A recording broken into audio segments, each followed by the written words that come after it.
মুচমুচে রসালো ভাই, এইটা যেন পিঠা না, মনে হচ্ছে যেন মুচমুচে অমৃত।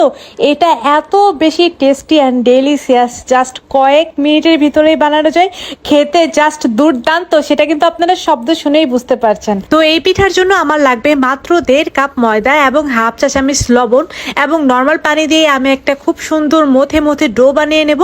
ডোটা আমার অলমোস্ট রেডি হয়ে গিয়েছে। এখন এই ডোটাকে আমি 10 মিনিট রেস্টে দেব।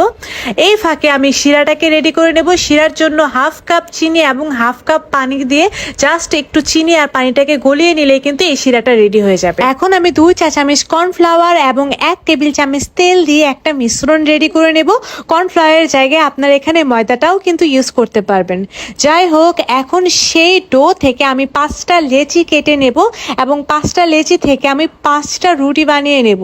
রুটি বানানোর প্রসেস আপনারা সবাই জানেন। হালকা হাতে ঘুরিয়ে ঘুরিয়ে রুটিগুলা বানিয়ে নেবেন। আর আমি কিন্তু তেমন গোল রুটি একদমই বানাতে পারি না, জাস্ট এবড়ো থেবড়ো হয়।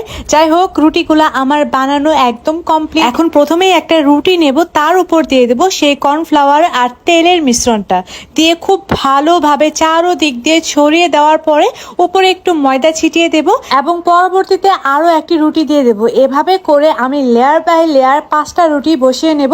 আপনারা কিন্তু স্ক্রিনে দেখে বুঝতেই পারতেছেন।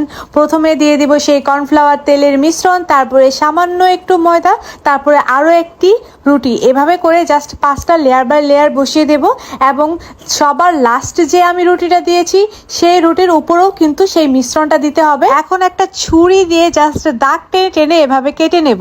আপনারা চাইলে একদম রোল করেও কাটতে পারেন। আমি জাস্ট এইভাবে দাগ টেনে টেনে কেটে নিচ্ছি। এভাবে করে কেটে নিলে জিনিসটা অনেক বেশি সহজ হয়। যাই হোক, কেটে নেওয়া শেষ। এখন জাস্ট আমি একটা লেচি ধরে এরকম ভাবে রোল করে নেব এবং পেছনের পার্টে একটু মুড়িয়ে দেব। আপনারা কিন্তু স্ক্রিনে দেখে বুঝতেই পারতেছেন কাজটা আমি কিভাবে করতেছি। তো এভাবে করে আমি প্রত্যেকটাই লেচি বানিয়ে নিয়েছি।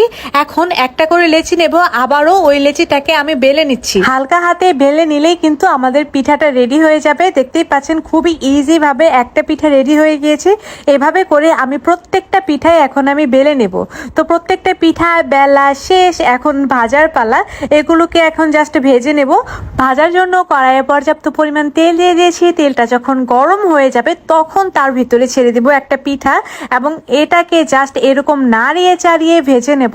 একটু ধুলিয়ে ধুলিয়ে ভাজার চেষ্টা করবেন, এতে করে লেয়ারগুলো খুব সুন্দরভাবে খুলে খুলে চলে আসবে। আর লেয়ারগুলো যদি খুলে খুলে চলে আসে তাহলে কিন্তু প্রত্যেকটা লেয়ারে লেয়ারে শিরা ঢুকবে আর খেতেও অনেক বেশি মজা লাগবে। আমি একটু ক্রিস্পি করেই ভেজেছি, কারণ ক্রিস্পি পিঠা খেতে আমার অসম্ভব ভালো লাগে। তারপর আমি জাস্ট এটাকে শিরায় ডুবিয়ে নিয়েছি। শিরায় ডুবিয়ে নিলেই কিন্তু আমাদের পিঠাটা একদম রেডি হয়ে যাবে।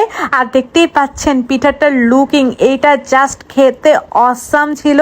মানে মুখে দিলেই কুড়মুড় কুড়মুড় করতেছিল আর রসালো রসে একদম টুইটুম্বুর ছিল পিঠাটা।